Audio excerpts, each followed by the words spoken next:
so ihe igwe si ha ma ebu na ha ji egbujiri ojoko goro akpati tinye na di goro gbujiri ojoko tinye n'ime akpati nie. Bịakwanụ ka unu nụrụ ụdịka alụ na-eme n'obodo ndị anụnwa bikonu. Nwatakịrị nwaanyị unu na-afụ ebe a na-akọwa na papa ya nwụrụ anwụ na-akaga akwamozu mpịa na ndị na-esi nne ya bịago ma ndị egwu esinyegokwa ife n'ọkụ anwụrụ na-akwụ bifo ịmara ife na-eme n'ụtụtụ mbọsị ahụ. Igwe alụlụ ananụ n'obodo fa wee zite elufe ozi na sị kansụlụ anya bụ akwamozu na fa ya akwazi mpafa nke bụ na fa nụkọrụ jebebe igwe ka amara ife kpata na aya akwa mpafa.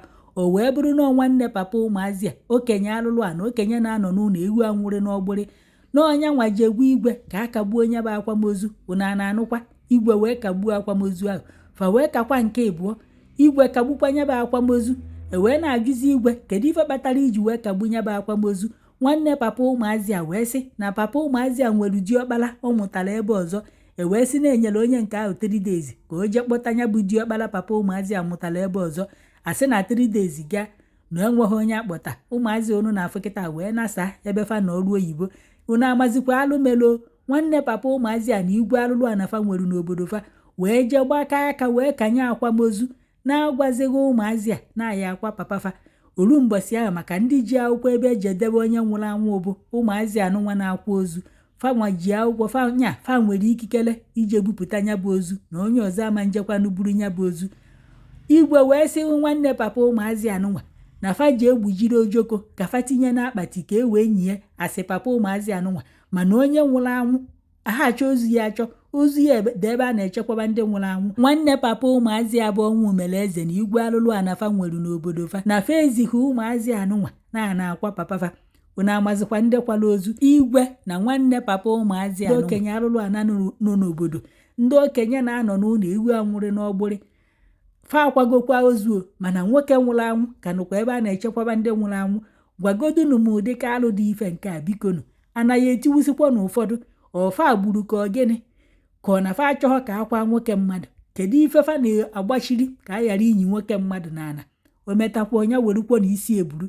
Bịakwanụ ka unu gee na nwatakịrị nwaanyị a na-akọwa na ife anụnwa na-eme n'ezi na ifite amakwọ na ndị anụnwa ka nwere okenye alụlụ ana okenye na-anọ n'ụlọ iwu anwụrị n'ọgbụrị ndị ọnwụ mere eze. Unu ya anwụkwa otu mbọsị unu nwa mbọsị unu ya anwụ aya egbujiri ojoko wee nyie ozu unu ya dị ebe a na-echekwaba ndị nwụrụ anwụ. Nwoke mmadụ nwụrụ unu achọghọ ka akwa ya ka mkpụrụ obi ezuru ike na ndokwa unu jee buru ojoko tii na ana wee nyie mana ozu nwoke mmadụ dị ebe a na-echekwaba ndị nwụrụ anwụ anaghị etiwusi unu. Afa m bụ Ụba Oluchi Promise. Okay. Onye ebe ka ịbụ? Onye Ezinifite. Okay. Ka ihe iji maka ya wee bịa? Ihe nji maka ya wee bịa bụ maka nsogbu dị na ini my dad. Ka oge your dad nwụrụ? Last year November 7th. Ọ gị nwa first child? Ọmụ bụ first child. Ụmụ one ka papa gị mụ wee nwụọ? Ụmụ isii. Mama gị kwanụ? Mama m anwụgo ya bụ ụzọ wee nwụ. Okay. Gị nwa dị arọ one? 29. Ịnụgo di? Mba. Okay. So ka ihe bụ the issue? Ihe Papa gị anwa ka ebe ọ dị na mortuary? Ọ dị na mortuary. Okay. So mgbe my brother kwanitere ịkwa my father ọ bụ ụzọ wee mee meeting. I mere family meeting with nwanne my dad bụ Mr. Obed Oba. Okay. So oge anyị mere that meeting anyị na the elder nọ na the village so we made the meeting. So after ka anyị mechara that meeting bụ onyanwa na-agụ na oso ha iwe mee meeting. So isiokwu nọ na that meeting bụ na ntu a ga-esi wee kwa my father. Our in-law nọkwa ya mgbe anyị mere the meeting with one elder. In-law unu? Which in-law? Nwanne cousin my dad nwanne ya nwoke. Okay. Ọ nọ the day made that meeting. So a na-ajụ that my daddy brother ka ya esi wee kwa my father. Your uncle? Yes, my uncle. Ka ya esi wee kwa my father. so nyanwa sị na akụ ya ekwu onye bụ akụ ego nụ okay na ego ya ekwu so anyị si ya na akụ ya ekwu na afụ ego aha kịta e proceed na the Iberia nyanwa si yes ajụrụ ya ajụjụ anụwa 3 times ka ajụrụ ya dị ajụjụ so the in-law pụtasị ya akụ ya ekwu so afụ ego a kịta anụwa adị free ịkwa my father so nyanwa bụ nwanne my father say yes na afụ ego a kịta anụwa ebudo dị akwamozu so anyị nwa sizi oke nyanwa sizi oke anyị nwa reach to my siblings ndị m tọrọ ka anyị mara ka esi wee tụkọ ego wee budo dị akwamozu so after that anyị nwa nasasịa ozi my brother bụ the first son of a late Mr. Oba Ambrose Chukwuwetara bụ onye kwalitere that's the first son of your father. Yes ma'am.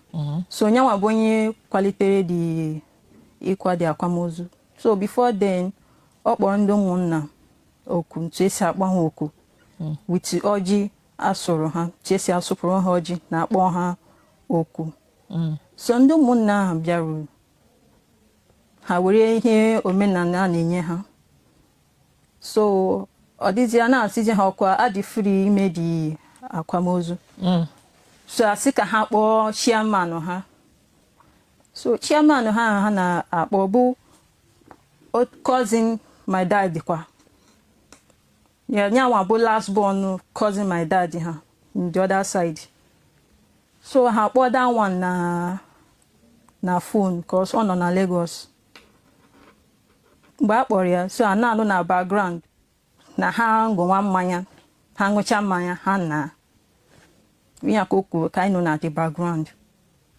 so ndị ụmụnna ṅụcha mmanya nasasịa o ruo the following day bụ mbọsị a ga-akwa dị akwamozu which is on the 28th of November. Okay. Bụ 28th November.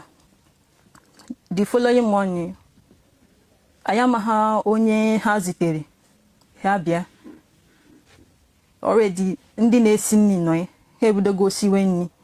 Ma ndị canopy, ma ndị egwu akpọsigo everybody ihe niile nijiri for the burial ma mmiri agbara everything. So abịasị anyị suspend ya the burial. Anyị nwa na-ajụzi ka ihe mere eji wee suspendizie the burial kwa efis go everything asị go ahead.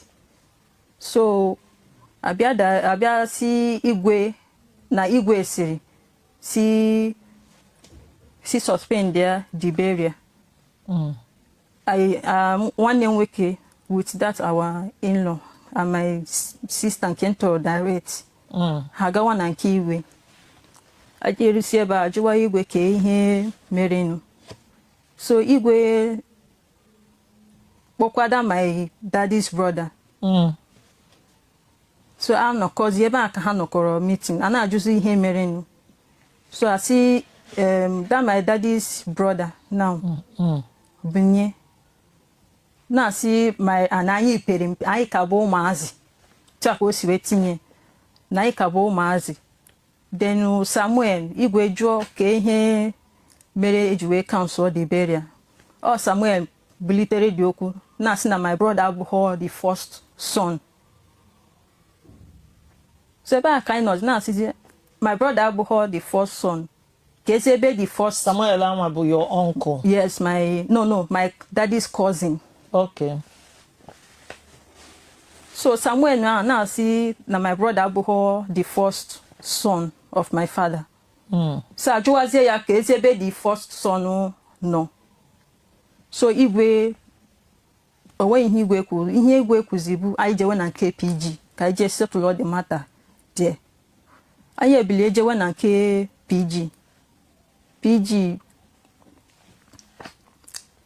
PG wee na-ajụzi ajụjụ ka ihe na-esenụ ka ihe na-emenụ.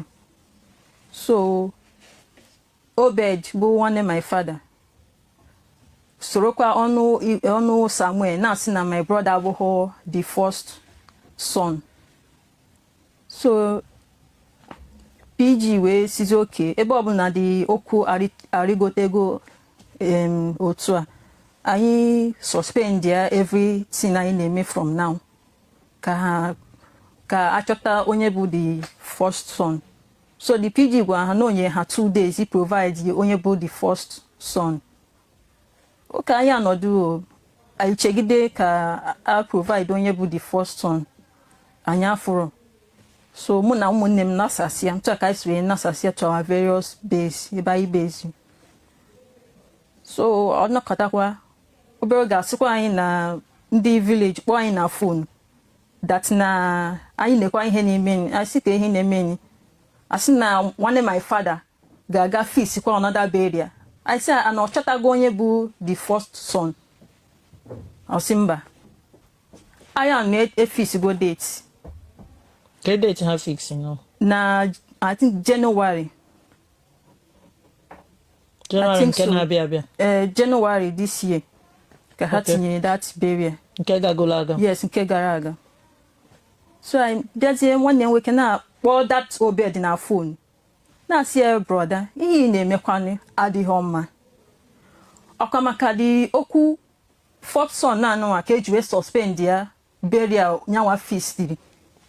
So ka ezi nke o jeziri n'azụ anyị ga feast ya burial without our own consent. Then ihe ọ sara my brother bụ nọ na-achụpụta ya n'aka ndị ya egbu enyi. Ọtị mba nọ ịdanye adanye karịa mma.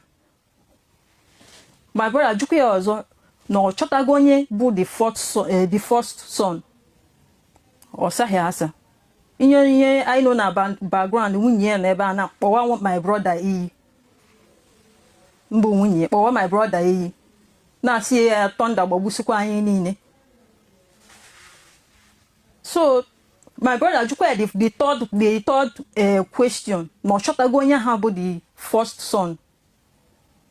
Obodo bawa mba na nwanne m nwoke na-akparị. O jikwa wee na-akparị ya. Burial ahụ holds na January. Ha mere the burial, so ha nwa jekuziri igwe connectizie with igwe. So igwe pụta ruo na-asị ha ka ihe ha chọrọ. Samuel with Obed na Onyebuchi, so many of them ha nwa gakwuru igwe, so ha connectizie with igwe. So igwe na nyezie ha instruction that na ebe ọbụla ha chọrọ ime burial, that let them go on with the burial. And then anyị nwa anọ ha. Anyị abatara.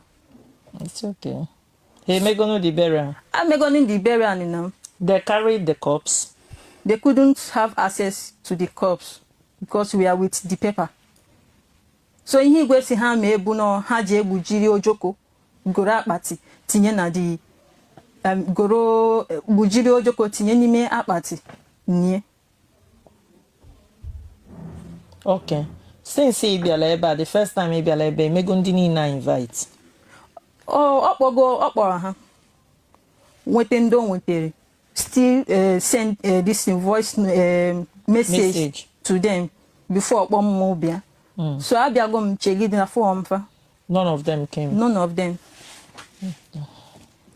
And since then, the first burial, one nwoke hold you, has scattered.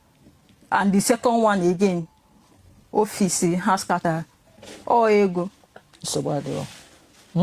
Okay, ma. The unit will get into the depth of it and we will get more justice. Thank you, ma. Okay? Thank you, ma. We will get more justice. Ebe ọbụla anyị may go invite na help then maybe we'll take another step. Okay? Okay, ma. Ilo ni ilo chalum. Okay, ma. Yeah. Thank you. Thank you, ma. Unu anụkwara ụdị ka alụ nke a bikonu. Nya bụ nwoke nwụrụ anwụ, o si enyizi na enyi ka ọ gịnị ka ọnya nọrọ ebe a na-echekwaba ndị nwụrụ anwụ ka o si akwa na ya akwa. Anyị eji wee mara na nya bụ nwoke na ozu ya dị ebe a na-echekwaba ndị nwụrụ anwụ eje gbujiri ojoko tii na ana. Kedu na ụdị ka alụ dị ife nke a bikonu. Fazizikwa na ụmụ nwoke a na fabunata ozu papafa ka fa ncha nọrụ ka e wee nye papafa. o nwere ife fa na-agbara ọsọ n'ebe nya bụ ozu nọ ka ọ na fa achọghị ka ebunata ozu nya bụ nwoke ka enyie ya na ngwuru ebe ahụ. Ajọ ife ajọkakwọnụ, onwekwo na onye ya epu elo n'ụwa. Ị na-emekwa malụkwo na echi n'ihi anwụ. Ụgwọ ijikwa onye nwụrụ anwụ bụ iti ihe na ana nyie ya ka mkpụrụ obi ezuru ike na ndokwa.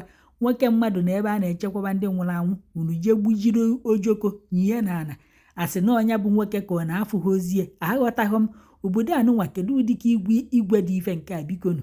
O igwe a na-achị obodo ka obodo na-achị ya ka nya bụ igwe ọ na-abụ mgbụlọ onye ekwu nwa okwu ka nna aghọtaghị m nnọọ ụdị akụkọ nke a. Nụnụbedum ife a, nke a bụkwa izizi nna anụ ife a ka unu na-emegide ndị anụnwa maka na fa enweghị ọnụ okwu na fa apelụ mpe na unu nwa nwere ego karịa afa. Hei, ụwa bụkwa afịa, ọkwa onye zụcha ọpaaki ya bịa naba. Malụkwọnụ na echi na unu ya azụcha ka onye anụnwa zụchakwa abụlọkwọ na unu aya azụcha. Aya da azụcha afịa everyday na-ana nke unu na-erukwa unu ya azụcha nke unu pịakọkwa agba unu. Ọnọdụ unu o nwere ike onye nke aka unu mma maka na unu n'ori ana mmụọ. Aya eji ịtarị pịagide unu ebe ife aya eme unu ebe ahụ ya bụ ofuo ya bụ ebuo. Unu mere alụ, jeenu buru ozu nwoke mmadụ ka unu kwa, jeenu bunata ozu nwoke mmadụ ka unu nyie. Ọ bụrụ na o nwere ife na-esere unu na ya bụ nwoke anwụgo, nyienụ nwoke mmadụ ka mkpụrụ obi ezu ike na ndokwa. Ama m ife ya adụ n'obi unu kịta unu na-enwe aṅụrị na enyi ha ozie n'ojoko ka unu nyiri n'ana. Alụsokwa unu ha wee mee ife a Chineke ya akpọ unu ọkụ. Anụ obodo unu o ya etigbusicha unu nya nna nna unu fa na nne unu fa ya eji ịtarị mmụọ pịagide unu gbuo unu na-alụ ka unu na-eme n'obodo unu.